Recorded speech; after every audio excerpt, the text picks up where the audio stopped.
Hi, everyone, and welcome to the AI Interconnect, the podcast where we explore the future of real estate, PropTech, and innovation through the voices of people actually building it. I'm Lauren, your host, and today I'm thrilled to have Andrew Ackerman joining me. Andrew is a strategist, advisor, and author and a well known voice in the PropTech and venture capital world.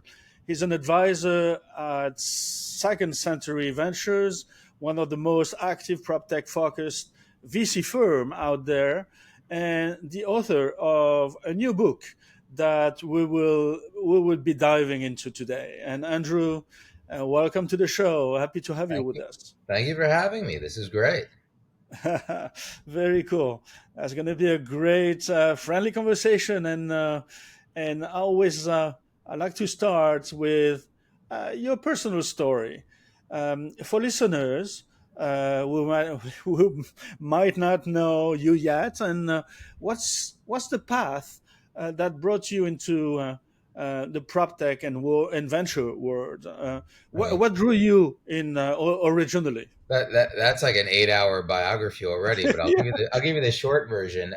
you have 5 minutes. I'll do it very quickly. So I talk sometimes to and I teach actually also in university. So I talk to a lot of people who are like starting their career, and they're all very focused on what was your path? What was your path? And I'm like, I wandered aimlessly for a while. That's not really true, but like my path makes sense only in retrospect. Like when you're walking it, there's a whole lot of unknowns and you're not really sure which way you're going. So I'll give you the path that sort of makes sense, and then I'll tell you kind of where it was purposeful and where it wasn't. So I went to business school actually directly after undergrad, which was a little unusual. But then I went from there to consulting. I spent 4 years consulting because I knew I didn't want to be an iBanker and like I didn't know what else I wanted to do. So not purposeful or ish.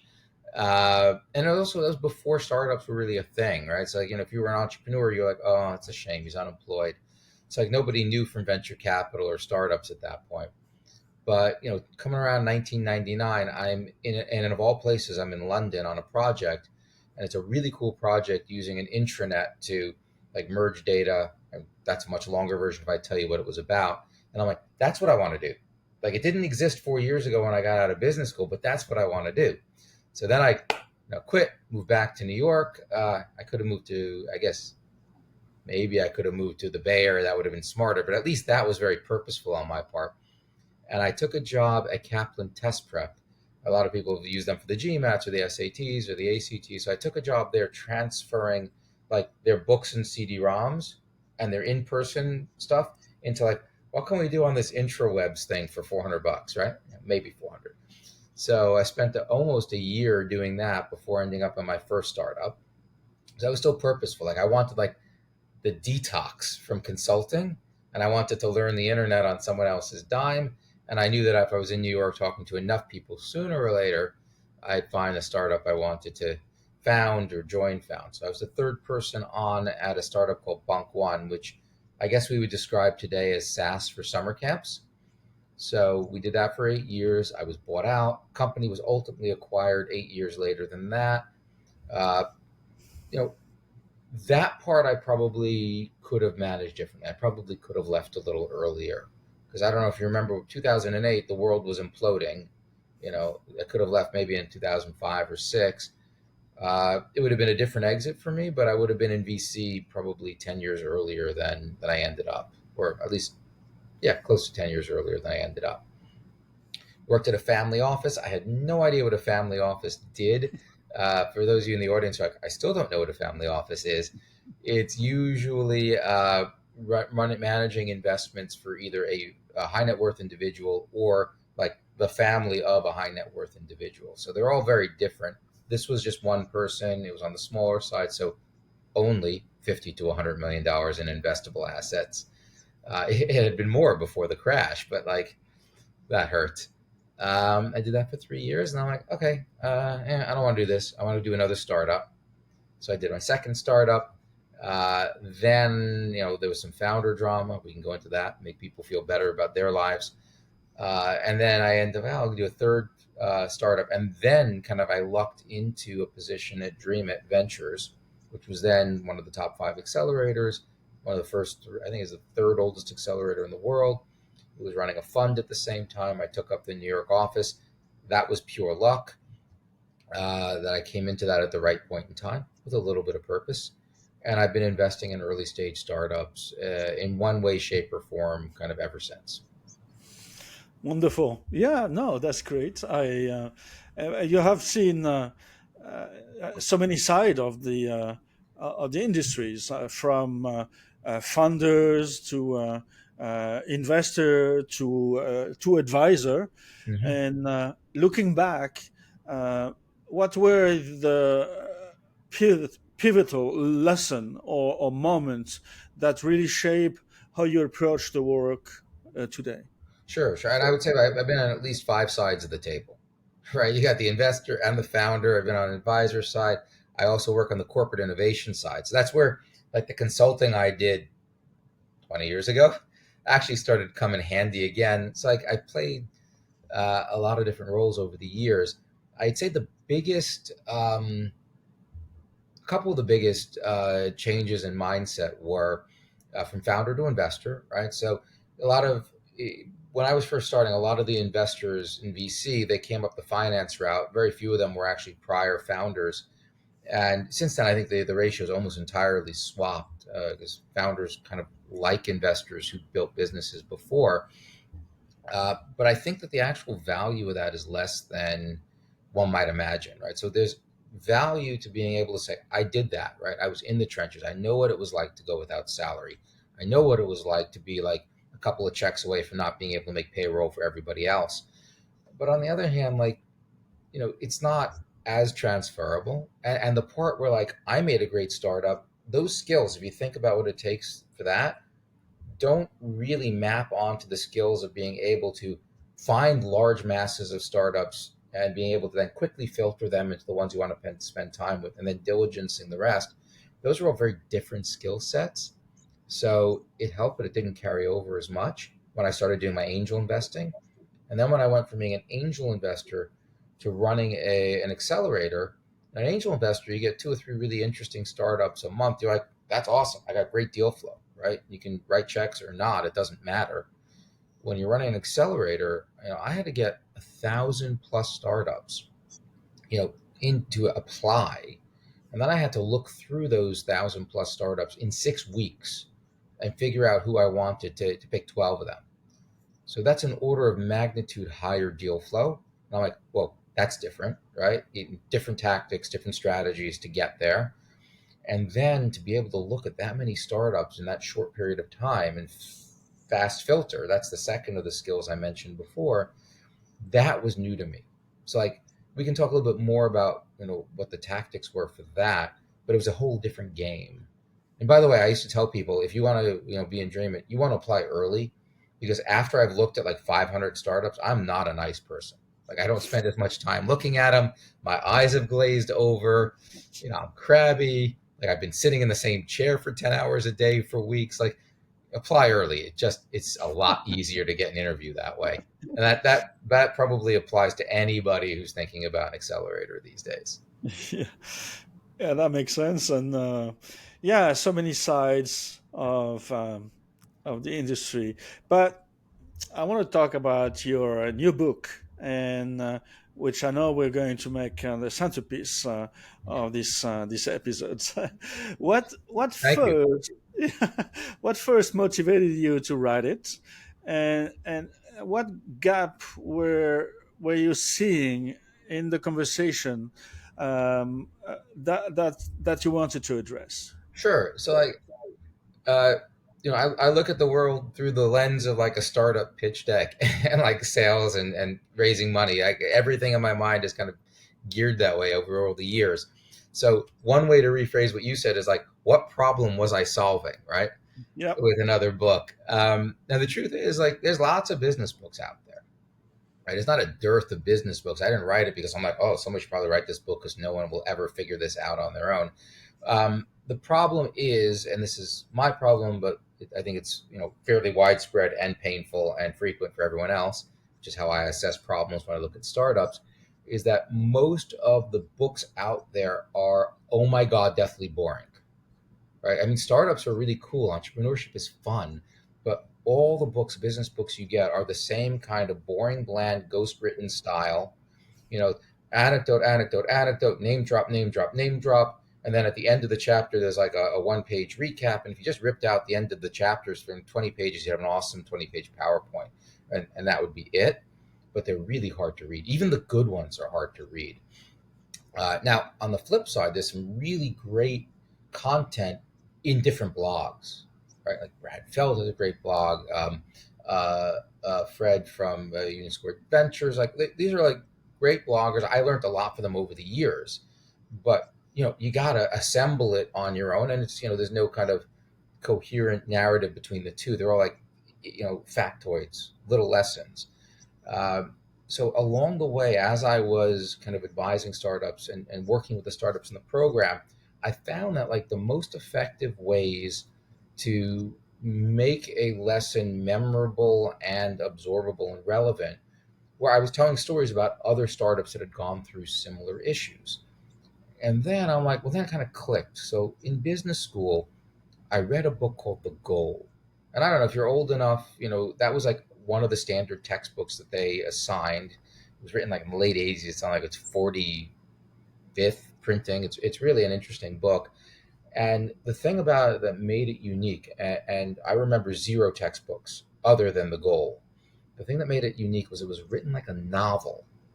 It was a novel about a guy that had to turn around this printing plant totally in over his head, meets this high paid consultant on an airplane who kind of has pity on him, takes him under his wing, and kind of mentors him through the process. And like, everything about like, oh, there's a constraint. Like, how do I get rid of the constraint? It's like told through stories. Like, it was like the slow kid on the Boy Scout troop that he's managing. Like, well, how do I get rid of how do I get everything to speed up? So since it was a narrative and it was a story, it just stuck with me. And then I said, well, okay, if there's a dearth of books that are actually interesting and memorable, and if the stuff that was most effective to me were these, like putting them in similar anecdotes, for the startups I was working with, I should write The Goal, but for the startup journey. So everything from and a solo founder pitching his idea on one of those kind of crappy evening events at a law firm with mediocre crudité and back, and like the second tier associates, who are on their panel, all the way through to closing your first round of financing. So that's what I ended up doing. That was the problem I was solving with the book. Yeah, I love this idea. Having a novel rather than a standard business guide Mhm. uh, makes something attractive. Yes, definitely.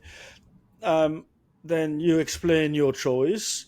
What does storytelling unlock here that a more traditional book wouldn't? Yeah, so I can give you a couple of examples. Let's talk about accelerators. We were talking about before. So obviously, in many startups journeys, like, do I do a startup accelerator? Do I not do a startup accelerator? So the scene in the book is about two-thirds of the way through, where the founder is thinking about it. He's actually in his dojo, like sparring with a partner, and getting distracted because his mind's not on it, so he's getting the crap kicked out of him. But he's trying to think about, like, do I do this? Do I not do this? How do I choose an accelerator? And it occurs to him that choosing accelerator was kind of like the process he went through when he chose what form he wanted to be, what studio, martial arts studio he wanted to join. And he kind of goes through the process, like some people are coming because they want it for fitness, some people are coming for self-defense, and some people are coming for the social element. And it's just like accelerators. Like, some people are coming because they need to raise capital, other people are coming because they need to understand how to get customers better. Some are coming in just because, like, they have no clue what it is to takes to build a startup, and they need that kind of general support. So, step one for him with choosing a dojo was, what am I doing this for? Is it for self defense or fitness? And that's, your first step to figuring out if that's a good fit. So, okay, your first step to figuring out if you've got the right accelerator is, why are you joining it, and are they good at that kind of thing? And then, he goes through a couple more stages of, like, oh, well, here are the questions I asked when I was thinking about, which which dojo to join, like what are the equivalents with an accelerator? Well, if capital is the most important thing, I want to find out what their success rate is, 6 months out, a year out, what percentage of the companies are raising. If I'm doing it for sales, like do they track, the biz dev success they have for the startups and so on. So that's kind of an example of how I try to embed the ideas within like a coherent plot. Because like what I was worried about was really it was just going to be a book about two guys looking at a startup pitch deck in a WeWork conference room coffee table, right, and just talking about it, which frankly, kind of just bores me even to think about. Yeah, I love this. Then let's dig into the big themes. Um, if you could have readers walk away with just one or two critical ideas from the book, what would they be? Whew, that's a tough one, right? Yeah. It goes back to what I was talking about before with like, when I went from like looking at a startup in toto versus having to be able to like filter very quickly. So startups are a chain. They're not a rope. And the what I mean by that is like a rope, if individual strands fray, the rope can still hold. But in a chain, if one link is broken, the chain is useless. All right. So, part of what the transition I had to make was I had to think of it as a chain, and I need to be able to recognize, oh, this kind of startup, the weak links are likely to be market size, or the weak link's likely to be competition, whatever it is, and focus in on that. And if the link was broken and not fixable, then like, okay, move on. I don't need to read the rest of it. So the number one takeaway in that regard is like, the book here, it's everything your startup needs to know to succeed. So it's the entirety of the chain. But as you go through it, like there's certain things like I got that, or and maybe you're even right about that. But every link has to be strong. So that's what I try to inculcate in my founders and in the startups I'm looking at, in the people who are entering VC for the first time. The second big one is why now, right? So um, there are literally hundreds of thousands of really hungry entrepreneurs around the world who are you know, looking for a big score. They're looking to like, this is my $1 billion startup I'm gonna create. Now, if something could have been done 4 years ago, odds are tens of thousands of them have already been knocking against it, which means that either there are a bunch of startups that are really far ahead of you, in which case, you're too late to that party, or it seemed like a good idea, but it's actually flawed. There are things the market doesn't really want it. So like that's dead. There's a graveyard of those startups. So I tell to all my startups before they even think about anything else, what is their why now? What has been that like quantum level change, right? It could be a new technology, AI, obviously. Before that, blockchain. Hype aside, they really made things possible that weren't technically feasible even just 2 years earlier, right? But it could be regulatory, right? To change the regulations. Now we need to do certain things. And occasionally it could be like massive, sudden societal shifts, like not general demographics, but COVID, right? Oh, COVID. Damn, we got to figure out how to do remote learning yesterday, right? So it could be things like that, but it needs to be a discontinuity. It has to be a sudden jump. And if they don't have that, stop what else you're doing and figure out like, am I really too late for this party? Is it a flawed idea? It's very, very rare that a startup is viable and interesting if there's no compelling why now. Yeah, no, definitely, and I love the why now, and I will come back to that in just in a little bit. And was there anything in the writing process that surprised you, or forced you to rethink your own assumption about startup investing at the prop tech space? Um, Yes to the first part. Yes, there's some interesting things I learned about the writing process. No, about changing how like I go through the investment process. So Okay. I'll explain. I am horribly undisciplined when it came to writing. So uh, so I would I guess real writers, they'll set aside like a 2 hour block when they have no distractions and they'll just write. Yeah, good luck with that. I'm doing like 6 or 7 things. So I sat down and I outlined the way I wanted the book to go. It took me 20 minutes. I did it in Google Docs. I outlined it because I kind of knew it was like the curriculum that I had developed for startups when we were a pre-seed or pre-revenue accelerator. That was it. Like everything from like, here's how you do customer discovery, right? All the way down to here's how you close your round. Like I knew that. I knew the order. We're good to go. It took me 20 minutes. And then to sit down and write it, I'm like constantly running around. So I ended up writing the book in 4 or 5 minute chunks, muttering into my phone in the corner of subway cars, speech to text directly into Google Docs. So totally undisciplined. And here's the double irony: the startup in the book is a speech to text startup. And the triple irony is it's based on a real startup that I've been working on. So it's a book about a fictional speech to text startup based on a real speech to text startup that I wrote 80% of using speech to text. And then, of course, I look at it an hour later and be like, oh, what the hell was I saying? I don't remember. But you have to get there early and like correct the mistakes. You have spent a lot of time mentoring and investing in and studying early stage companies. Mhm. That's for sure. What are some of the major trends you're seeing right now in prop tech and early stage ventures? Anything you think is especially misunderstood or underappreciated? Okay, so I mean, I'll start with the blatantly obvious one. I mean, everything is AI now. But of course, we've seen this movie before, right? Every time something new comes up, oh, blockchain, everything's blockchain. Everything's AI. Everything's now agentic AI. By the way, I had a guy pitch me. He's like, "Oh, I'm an agentic AI," and I just was talking to a very technical guy, and we were just talking about how everyone uses the word agentic AI, and most of them have no idea what they're talking about. So he tells me, he's like, "Oh, what makes it agentic AI versus regular AI?" And he's like, he babble something. I'm like, yeah, I don't think that's it. I think I mean, best case scenario, that's AI. I mean, worst case scenario, it's a SQL database. But no, I'll give you a benefit of the doubt. It's AI. He's like, no, it's agentic AI. And I'm like, what do you think? He's like, not even close. So, don't just sprinkle. I call it startup fairy dust. Like if you're a founder, like hey, it's AI, right? Don't do it if it doesn't make sense, right? Or it's like it's blockchain. Like, hey, a centralized ledger would be a better solution in this case. It doesn't have to be AI to be an awesome startup. It just so happens that AI is the answer to what we were talking before. Why now? It's a good answer for it if that's your startup. It's not the only answer.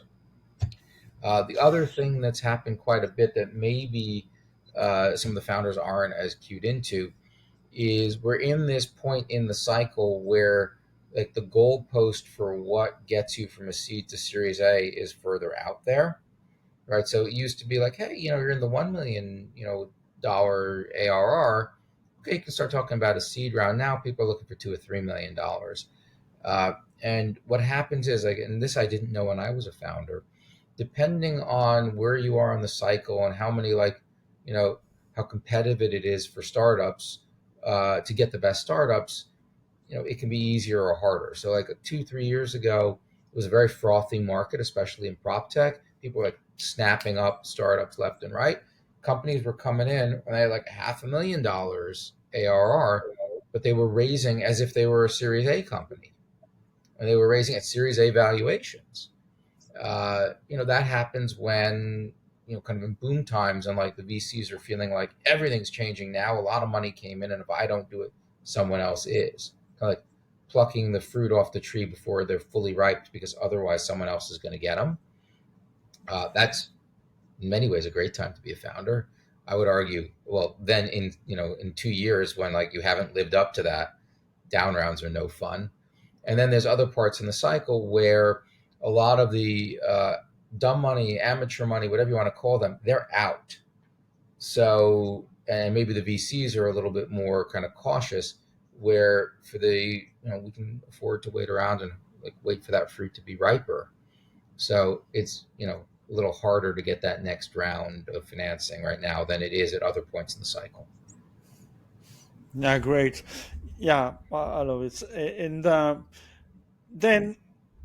then I promise I will come back to that. Let's talk about why not, as you mentioned again, and a big part of your book. I know that's something um, really that you're really passionate about. Mhm. You have said that every good startup needs to answer why not, and Why now? that, Why now? yeah, why Why now? not? There's tons of reasons why not. Like you don't get No, no, no, salary, it's a no. lot of Yeah, risk. exactly. Why now? Yeah. Exactly. And there needs to be some kind of sudden discontinuity, technical, regulatory, or otherwise, and that makes what's they are doing possible today when it is impossible just a few years Mm. ago. And can you expand on that for us, and especially where do you see AI playing a role as one of these big why nows in the prop tech space right Sure, now? sure, sure. So let me give you a little bit of like I'll give you a slight historical tour of couple why now. So one of them is technical progress, right?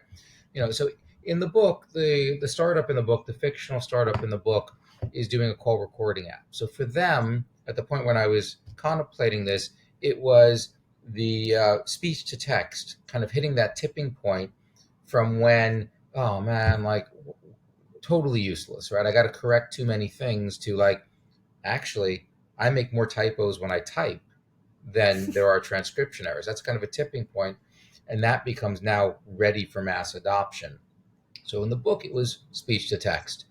We've lived through in not so distant past blockchain coming out. Now, the thing about blockchain, when you strip out all the crypto bro flash and boom on it, is blockchain's a decentralized ledger, which means that I can actually pass reliable data about where something has been without anybody on the outside knowing. And that's an interesting technical breakthrough that makes possible a whole bunch of different types of ideas, which just weren't possible in the past. There are things that you can do much more efficiently and quickly and cheaply, and there are other things that just weren't possible at all. And now we're in the age of AI, right? So AI, it's been around for like 30 years, but the major tipping point there is AI has become cheaply and commercially available. So what I'm seeing a lot of in the prop tech world in particular, and this is happening in every other industry, is applied AI to specific problems that were either previously unsolvable or just not nearly as functional or good. Now, let's just take a pause, right? There's a totally different type of AI startup, which is the actual AI tools themselves, like the open AIs of the world. It's kind of like, are you making a pickaxe or are you buying a pickaxe? Right? That's the gold rush analogy. They're making the pickaxes. Most of the startups that we're looking from PropTech are using pickaxes, and maybe they're modifying, putting a better handle on them, but they're really more using the models that other people have done. Now, that's awesome. Like, let's take a totally trivial case, right? So my wife's a real estate agent. So she has historically like written up the description of a property, and because that's not her strong suit, she'll end up like emailing it to me and says, "Hey, can you help me out there?" It's like I write, right? So I do that, and that's fine. But now AI has gotten to be uh, so good that for people where like writing's not their strong suit, it's boom, great. So there actually are tools out there where, as a realtor, you can just type. Sometimes you don't even have to type out the first draft at all. Just take the data from the multiple listing service, and it'll write it for you. Now, it will write it for you well enough, right? They'll have a little bit of a sameness to it. The tone will be like professional, but not like super inspired, right? I actually enjoy writing and I have a kind of snarky tone. So I didn't use AI to write my book at all. Probably should have used it to proofread the book, but I didn't use it to write the book at all. But that's an example, the one I gave before, of like something couldn't have been done before, just to write a property description. And you can come up with umpteen zillion applications there. Now, for a VC who's now looking at all these other opportunities, There are a couple of things that I'm looking at. So number one, is it really a quantum level improvement, or is it kind of a gradual improvement? Because people don't really change for minor improvements. It's got to be a big jump. The other thing is like how defensible it is. Like if it's an off the shelf tool, it's not that hard for anyone to do it. So I can have like 30 horses in this race. Which one do I back?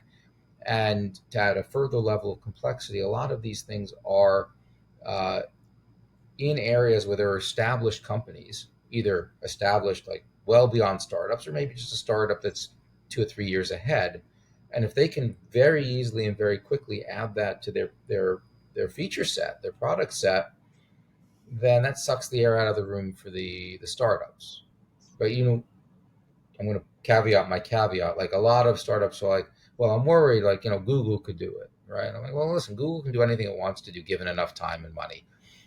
Your goal as a startup founder is to have a model where if you have a 2 year head start, it just gets harder and harder for anyone else to follow you, right? It's a marketplace. I have the buyers, so the sellers are coming here, and the sellers, I have the buyers. Like no one's going anywhere else, right? And by the time you've got a couple of years head start, it's just easier for like the big players to buy you than to try to copy you. Or like it's the data. It's like Netflix. I got hundreds of millions of people, like they watch this show, so they like that show. Someone could copy every line of code in Netflix, but if they don't have that data, their recommendations aren't going to be as good.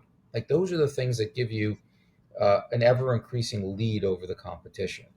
So now that we have these AI tools making things possible that weren't possible before, my second question is like, okay, is that like a step level increase that everyone can take, and then we're back to where we were, or is that something that's new and exciting in a way that like the new guys come in can not only leapfrog anyone that might be there before, but just leave them further and further in the dust. So that's the kind of next order criteria to like actually taking advantage of AI, the opportunities. Yeah, I love it. And with all those trends in mind, um, what do you see as are the bigger challenges for founders in this space? Where do companies tend to stumble? Whew.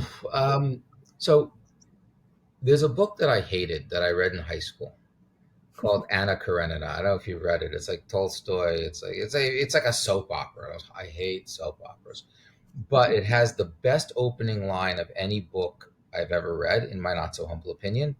And I paraphrase it for startups. So like the twist on it is every successful startup is the same. Every unsuccessful startup failed in its own spectacular, unique way. You can go like Google Anna Karenina if you want to know what the real book started as. So the truth is, again, like that chain, right? It's a different link for almost any startup. But now, like since you want to really answer the question, I'll give you kind of a sort of a real answer. Um, you know, it's a good chunk of startups that fail because they fall in love with a solution and they really haven't validated that it's a pain point that lots of people like. Like, oh, everyone's going to like it. I'm like, okay, I know you want to go build it. You're excited about it. Find out if like you're the only person that cares about this, right? Or you're the only one that has like this type of problem. So a good chunk of startups fail at the very beginning because they don't really understand the problem they're solving for. Now, a bunch of startups get past that. They get some good early traction. Like the founder has like connections in the space because they come from the space. So they get their first couple of pilots. The next tranche of startups fail because they don't know how to scale sales. Right? They don't, and there's like a couple of different flavors of that. Being able to hire a sales team that can do what you're doing kind of intuitively for your startup, that's tough. It's a different skill set. But beyond that, it's like, I like a startup to be as clever with how they go to market as they are with the product itself. Right. So if they're like, oh, we just built this great stuff, great. Now what are you going to do? Outbound sales. Okay. I mean, it may be right and it could be enough, right? If you can execute on it well. But if they have like a really clever way that they're going to get into stuff, I'm like, I like that, right? Because that actually builds on itself, right? You can build a team around that. You get buzz around that. So that's the second piece. The second large point of failure is they don't put as much time and effort in coming up with a go to market, both a unique go to market and executing on that go to market, that as much as they put into the other, the creation of the startup itself. Yeah, that's right. And on the flip side, um, where are the opportunity that you think more people should be paying attention of to, and any untapped spaces you are excited Mm. about? So the truth is, like, if there's a lot of people talk about like big themes, and like, like you go back a year later, like if it's a big theme already, it's already too obvious to be that fundamentally interesting for the people who are like tuned in enough to want to be on this podcast. So I liken what I do to being on top of a hill looking down at a river in the winter, and the river's starting to freeze, and like some people are trying to cross the river. Now, some people are way out there and the ice is too thin, they fall in and die. They're too early. And there's some people who are like, way on the shore and they're not willing to even like put their feet on the ice. They're too late. I'm looking for the people right on that edge of the ice that's strong enough to support them, but not so far in that they fall in. And if I put myself in that space, I get to see really cool stuff as it comes up that I would never have thought of. And the more that I see, like, oh my God, I never would have thought of doing that. Like, that's the startups I want to invest in. I can give you like some silly examples. I have nothing to do with AI. If you want like a change of pace, there's a startup I'm looking at out of Israel. They make a robot that cleans the trash chutes in commercial and residential buildings. Like, comes down like Spider-Man's its way down, cleans it, gets makes sure it's like actually getting rid of bacteria and stuff like mold and all that. If there's a blockage, it pops it out right before it gets kind of all compacted, and then you have to cut through a wall to like fix it. Right, no AI there. Robotics, though, cheap robotics is also a decent why now in a lot of cases. Um, is it sexy? My kids would be absolutely like, no, Dad, we're bored to tears. But to me, it's interesting, and I never would have thought about that. So I'm like, that's great. Uh, so, like thematically, all I would say is like, look at stuff that other people aren't doing. Look at stuff that they couldn't have done before. Look at stuff that if you're in the industry, it bothers you every single day, and it seems amenable to a solution now. Then go to make sure there aren't solutions out there. That's another thing startups often skip. The actual like, maybe there is something out there trying to solve this. Uh, but if you find it, then just jump on it. Right? Just jump on it. Yeah, I love it.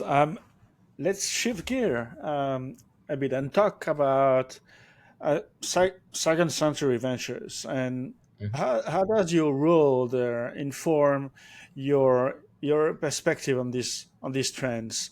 How do you evaluate a startup and founders in this environment? Certainly. So I've got kind of an interesting perspective there because my role there is like a very unusual role. So Second Century Ventures is the VC arm of the National Association of Realtors. So they originally founded to keep the real estate agent central to the transaction. I mean, nobody wants what happened to travel agents to happen to real estate agents. So it was a very kind of far-sighted approach to it. And then Second Century Ventures sets up a bunch of later stage accelerator programs called Reach. They've got several in the U.S. They have two in the U.S., one in LATAM, one in Canada, one in Europe, one in Australia, which covers the Pacific Rim. They've reached Israel. They also have reached Middle East, which is everything but Israel. So it's really a widespread net of relationships and startups that they're seeing. So I actually built a parallel program called Reach Labs, which harnesses the local realtor associations and other real estate organizations, many of whom have 30, 40, 50,000 members who want startups for their members to help them get better at their job, but don't want to run like an actual accelerator program. So I've stood up about 15 of those labs, all in the US to start with. We'll see. We're talking about doing one in Latin America also. But what it's turned out to be is a great opportunity to source startups, even more startups for the main program, and also for the portfolio companies from the main program to have more access to customers at the grassroots level. And this is what we were talking about before. Like I've done a lot of innovation work, everything from corporate venture to accelerators and incubators and stuff like this. Now, what it affords me is I see all the startups that come into reach, right? So I've got this really good vantage point on that hill to see what's kind of on the edge of the frozen river to extend the network. So it's a great vantage point in. I'm also kind of down there bringing more startups in. So I'm talking to a lot of startups. I'm understanding where the thin edge of the ice is and where it's getting thicker, right? So that's really helpful for me to keeping like a good feel for what's current and what's maybe a little too late or a little too early. Um, so that's where I'm sitting right now. It's been something I've been doing with them for a couple of years actually. Very nice. And with this AI reshaping everything, um, uh, from underwriting to property management, Yep. how is Second Century thinking about backing companies that can navigate that shifts?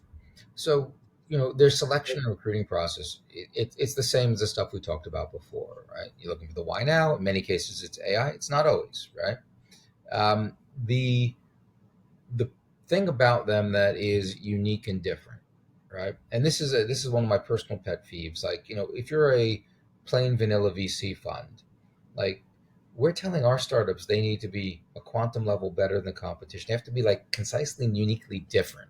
And then we go out and we do like, oh, we're a couple of guys, we're exited founders, we have a lot of connections, we can really help you with advice and introductions to like other investors and customers. Like that's the exact same thing every other VC is saying, right? We are utterly hypocritical about that. So if you really want to, as an investor, eat your own dog food, you got to create something that's unique and differentiated about your fund, so that the best startups who have their choice of who they want on their cap table will choose you. So the thing about Second Century Ventures and the Reach programs that I like, which was very similar to the program I built at Dream It, is that it's focused around the customer element. So they have access to 1.5, realtors in the U.S. They have access to the largest community of real estate organizations, developers, property managers, leasing offices, architects, and increasingly now into the construction space, like contractors. um, they have the largest network globally of any other organization out there. So if you join a Reach program, you're getting access to these things, but for real. Like not like, oh, I can make introductions, but like this is it. They take you to the events, you see the membership. So it's visibly and obviously a more attractive proposition for the companies that are in the right stage and right sectors for them. Yeah, that's great. And okay, then a global perspective. I know this podcast has listeners not just in the U.S. but as I live in Spain and France and UK, really all over. I even have a podcast from a prop tech in Islamabad in Pakistan, Okay, why and I went with the Nigerian Realtor Association. I've done podcasts. I haven't gone to Lagos, but like I've done podcasts with them. Why not? Like opportunity is. Sorry, let me phrase that. Talent is widely distributed. The opportunity isn't always. That's the difficult part. that's true. That's true. And my question is, what differences or similarities do you see in the prop tech investment landscape Ah, internationally? Because of your work, I mean, probably yeah. you've been Um, anything you think founders yeah. or investors should learn from each other across So markets. there are more commonalities than there are. Like as the song goes, these fundamental truths apply as time goes by. The why now still matters. The startups like a chain, all that still applies. Where it's a little different are different markets have different fundamental underlying economics, right? So if you're in a less developed market, a lot of the data that we assume we can build on top of doesn't exist. So you got to take a totally different approach to that market.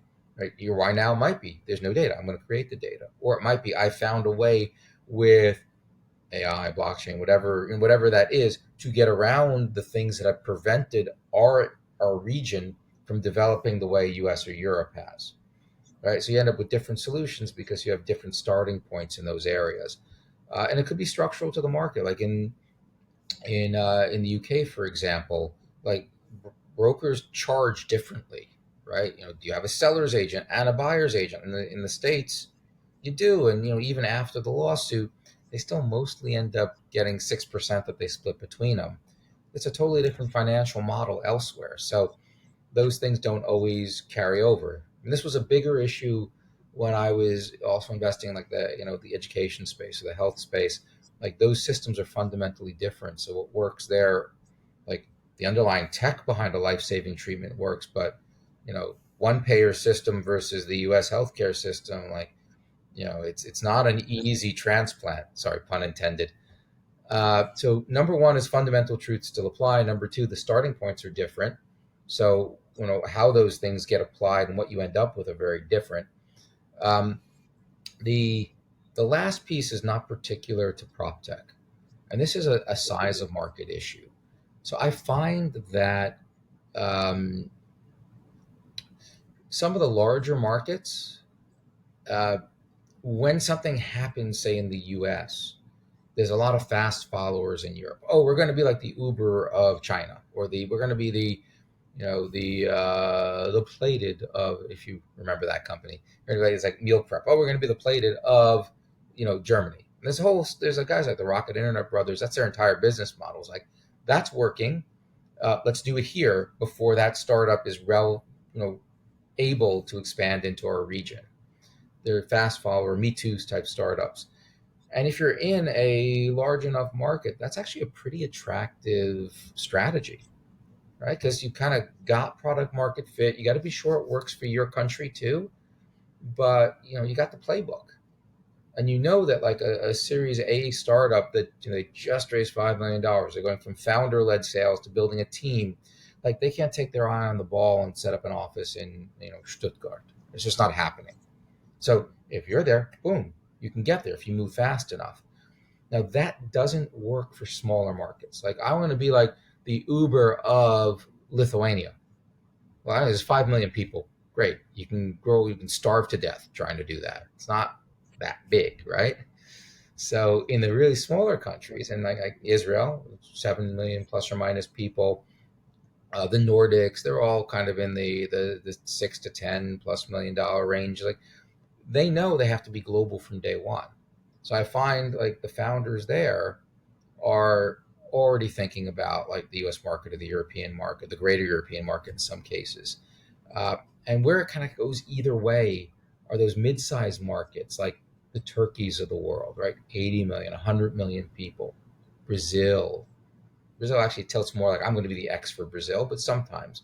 So sometimes you get Me Too's, and sometimes you get like those are the ones that other people will follow. And it's kind of interesting to see how that plays out.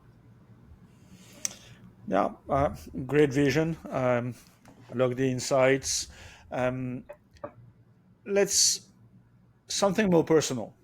Sure. Um, what's next for you beyond this book? What are the Well, most excited things to work on or explore in the next couple of years for you? yeah, no, that's actually a very interesting question, one I haven't been asked before. So, props to you. So, after writing the book comes marketing the book, which is a totally different set of skills. And it became everything from like, cover design, right? What do I know? I don't know anything about it, but like I wanted something that was as unique and that stood out as much in like, in theory, a physical bookstore shelf. I Amazed. didn't want it to look like uh, any other business book, right? So the stuff that I'm doing kind of in the current term that's a little different is I've been experimenting actually with different uses of AI that I never would have used in my role as an investor, right? In my role as an investor, we would think like, great, it's going to help me with like understand the competitive space, or I'm going to do my my memo on it. Maybe it'll ingest a deck and give me the basic ideas, or taking it one step further, maybe it'll help me manage my network of potential customers and I can match startups to potential customers better. So I played around with a lot of that on my investing, with my investing hat on, with my like, oh, I have a book to like promote. I've been able to do totally different things. So I've got these two awesome interns, and we had this idea like, well, let's do some video, right? Now, could I have done video for like a book that I wrote? First time author, could I have done that like 2 years ago? Could I have done it 1 year ago? Absolutely not. Like you're not going to spend $50,000 on a video. But we went on. Like I happen to have founders that have gone on to do really interesting things. One of them is deep in the video generative AI space. She took an hour off. She says, "Here's the state of the art tools. Here's how you use them. Here's what's good. Here's what's not to do." And then we just ran with them. So if you go on my LinkedIn profile or my Instagram or X, and I'm trying not to call it Twitter, like I posted a bunch of them, and these generative AI videos of a guy looks photorealistic. He's like running through the maze, crouches down, totally shell shocked, like lost. It's like, we'll help you, navigate the startup maze. All generated by video or by Gen AI. And the only clue you have that it isn't is like there's this little signpost that like goes back in the background. And if you zoom in on it and freeze, it's like, oh, that's not a language ever made known to man. Right. It's like Ah, this. yeah. But like other than that, it's like fantastic. Even the fingers are right. So that's something that I'm actually jealous of my interns that they get to do that. And I only got to like, watch and manage that. And on the other end of the like spectrum, I've been using AI for some light programming. So I wanted to parse my greater contacts, right? So some you and I are both like that, right? We have some people who are actually in our contacts, but really, like we've got people that we've emailed that we haven't actually like added to contacts, but they're people that we interact with regularly. We've got people that are like, oh no, just hit me on WhatsApp, right? Not even an email to begin with. So our concept of who our contacts are pretty broad. And I figured, let's just start with everyone that's in my email. And I don't want to send the same BS like, hey, I wrote a book to people that maybe they proofread the book for me. They've been with me on this journey from the beginning. And maybe there are other people who I haven't spoken to in 2 years. And they're like, wait a second, now you're going to just reach out to me out of the blue. So I used a tool called Poe to write a Google app script to parse through all my emails and separate out people into a couple of buckets of what kind of contacts they were for me. Of course, it didn't work. So then I ended up I went over like Gemini, and I'm like, you write it. And then Gemini couldn't make it work either, but in a different way. And I was 2 a.m. and finally, out of like sheer desperation, like I copy Poe's code and I say, hey, Gemini, here's a different approach. Tell me if you understand this approach. Like, oh, I totally get that. We could probably make that work. And then like 2 hours later, Gemini made Poe's code work. Uh, and then just to make life even more interesting, neither of them will look at a Google sheet. They'll write to it. Neither of them will let you upload an Excel file. So then I had to take that, export it to Excel, and then throw it into into ChatGPT to clean it up and parse it. So I've been doing like a lot of the weird data analysis that would have been impossible to weeks worth of work, and it was still like 2 days of like, oh my god, I can't believe it's not working again. But you know, that's if you don't, if it's not hurting, you're not learning. So it's been an interesting journey in that regard. Uh, and I promised you longer term also. Longer term, the thing that excites me are just VC investing, but from a unique and differentiated platform. So Second Century is and this is public knowledge ish. They're raising their first outside fund with outside investment. Everything else, the prior fund had been NAR.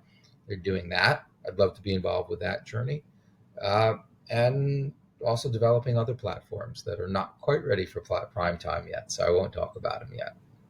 Okay. Wow.